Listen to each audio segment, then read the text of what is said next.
বাংলাদেশের অর্থনীতির আকার বড় হলেও সে অনুপাতে বাড়ছে না বিদেশি বিনিয়োগ। করোনার অভিঘাত কাটিয়ে উঠলেও জ্বালানি সংকট, আমলাতান্ত্রিক জটিলতা, অনিয়ম, দুর্নীতিসহ হালে যোগ হওয়া রাজনৈতিক অস্থিরতায় কমছে এই বিনিয়োগ।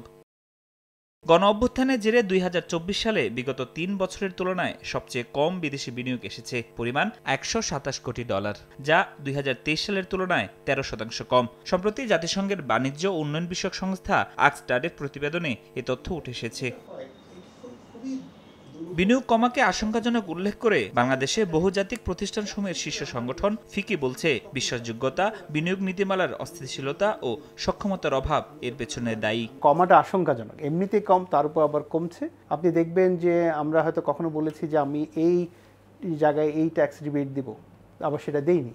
আমরা এনার্জির কন্ট্রাক্ট করেছি, কন্ট্রাক্ট করার পর আবার সেটা আমরা অনার করিনি। নীতির ধারাবাহিকতা খুবই জরুরি। কোনো একটা পণ্যে আমি বলেছি যে আমি এই পরিমাণ ট্যাক্স রাখবো, সেটার ভিত্তিতে কিন্তু কেউ আপনার মেশিন লাগাচ্ছে, ফ্যাক্টরি বসাচ্ছে, কিন্তু আপনি যে পরবর্তী এসে বলেন না এটা ট্যাক্সটা বাড়িয়ে দিচ্ছি, তো তার তো ব্যবসার রিটার্ন আসবে না।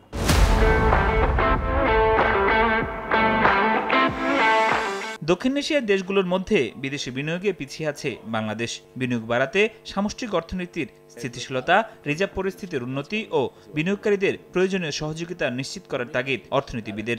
পলিটিক্যাল যে পট পরিবর্তন হয়েছে, তার সে সময় একটা রাজনৈতিক অস্থিরতা ছিল এবং সেটারও কিন্তু খানিকটা প্রভাব এটার মধ্যে আছে। বিশ্ববাসী দেখে যে এই দেশটা ম্যাক্রো ইকোনমিক ক্রাইসিস থেকে বের হয়ে আসতে পারবে কিনা, নাহলে আপনার ইনভেস্টমেন্টে আসাটা বা আকর্ষণ করাটা অত্যন্ত কঠিন একটি কাজ।